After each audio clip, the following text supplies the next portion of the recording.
Hello and welcome to another Mad Science Mondays. I'm Dr. Jupiter, and today, my young scientists, we're going to be building something really fun, something I'm quite a fan of, the catapults. Now, catapults are pretty cool. We all know that they fling objects, just whatever you want to put in there.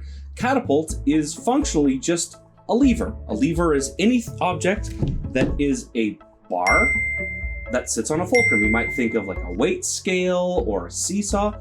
Those are all levers, and it's just a bar on a fulcrum. And it's the same thing with a catapult. You've got your bar right here, and it's all on the fulcrum. That's the point at which it spins. So we're gonna build a little catapult ourselves. To do this experiment, super easy. All you're gonna need are 6 popsicle sticks, 3 rubber bands, and a spoon. Pretty simple stuff. I'd say probably a plastic spoon might be your easiest bet, but if you only got metal ones, that's fine. We can work with that.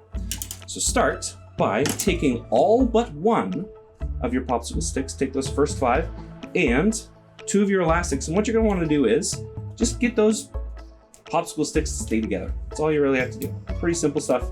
You're getting those popsicle sticks to stay together. So loop over your elastic band a bunch of times, as many times as you so desire. Do likewise on the other side. Actually, before you do that, it might be a little easier. Take your last popsicle stick and just kind of fit it in between them. Make a little gap in the bottom, on the very bottom one, and then close it on up with that other elastic band. Just loop it over as many times as you want. I'm being thorough. And eventually you will end up with sort of like a little T shape. Maybe get a little bit more space. There, you got a nice little T shape.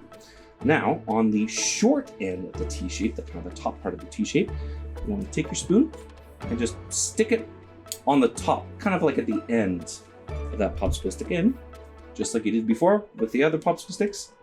Wrap that rubber band around.